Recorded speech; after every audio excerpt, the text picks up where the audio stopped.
Egunon eta ongi etorri guztioi. Beste urte batez, plazerra da Mangamore jaialdiaren edizio berri baten aurkezpen prentzaurreko ongi etorria ematea. Dakizuen moduen, jaialdi hau Amorebieta Etxanoko kultura agendako hitzordu finkoa bilakatu da urtez urte. Baita Euskadiko edo estatu mailako manga, anime eta kultura japoniarraren erreferente gisa ere.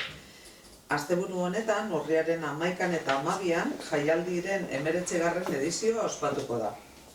Ohi bezala, herriko gune desberdinetan. Amorebieta 4. pilotalekoa, Zelaieta zentroa, Zelaieta parkea, Zornotza aretoa eta herriko plaza. Hoietako bakoitza, esperientzia mota desberdin batera bideratuta egongo da.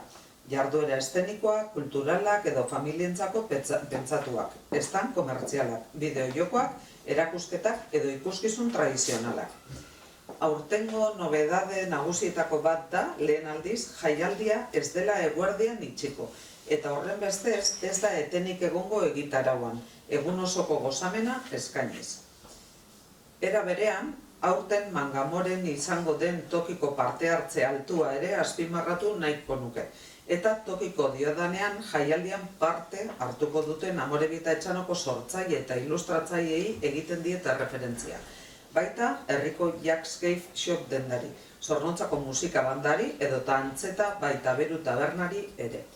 Azken honek Mangamore pintxo berezi eskainiko baitu asteburuan zehar. Ekarpen horiei guzti esker, Mangamore gure ehun kultural eta sozialaren isla ere bada.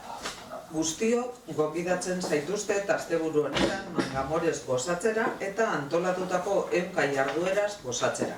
Orain, koldo, zehetasun gehiago emango dizkizue egitarauaren inguruan. Eskerrik asko eta koldo zurea ditu. Eskerrik asko, Ainoa, egun danari. Alkateak adierazi dau, Mangamore 2025, Amorebieta Etxanan dagoen, finkatuta dagoen jaialdi badala. Herritarrok asko maite dugun jaialdia, familiek ere asko maite duten jaialdia. Urtero plangintza edo programazio anitza eskaintzen dagoena, kalitatezkoa eta publiko guztientzat pentsatuta dagoena. Urriaren 11 eta 12, entretenimenduaz, divulgazioaz, kultura tradizionalaz eta manga unibertsoaren, animearen, bideojokoaren eta japoniar kulturalen joera berriak uztartzeko egitaraua eskainiko dugu, lau agertoki nagusitan. Amorebieta 4. frontoiak ikuskizun eta jarduera eszeniko nagusiak hartuko dauz. Cosplay, karaoke eta Asian dance lehiaketak, aikido edo iado bezalako arte martzialen erakustaldiak, hitzaldiak, aurkezpenak eta showak besteak beste.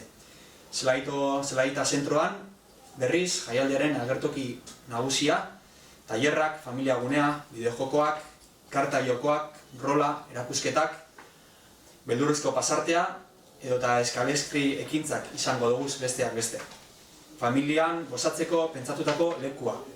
Lehen aldiz, gerturatzen direnei, zein mundu hau ondo ezagutzen dutenentzako leku paregabea. Zelaieta parkean, merkataritza gunea, estanak, futrakak, Star Wars Legion edo txutxu trena izango duguz. Eta Zornotzako aretoan eta herriko plazan, bideojokoen txapelketak, puzgarriak, eta aire zabaleko jarduerak izango duguz.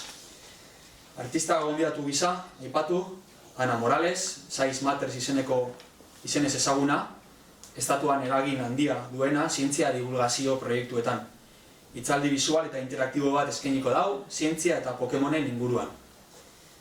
Alex Bai Amaikaren bizita izango dugu baita, milioika jarraitzaile dituena YouTube eta Switchen. Eta ezin dugu aipatu gabe utzi, Dragoi Bola Super telesai berriaren euskarazko bikoizketa orkesteko ekitaldia. Ostiralean izango da, 4etan Zelaieta zentroan. Eta telesaian euskarazko bertsioko ahots taldeak parte hartuko du. Azkenik gogorarazi gura gonke, guztiontzako sarbidea doakoa izango dela, 2 egunotan, eta berretzi Ainoak esan dauen biderrez, esan dauena, ez dela itxirerik egongo. Eta beraz, egun bietan, ordu guztietan, aukera egongo dela programazioaz disfrutatzeko. Eta gure parterik, Davideri eskerrak emon, urtero bezala proiektua egikaritu izan dauelako. Eskerrik asko.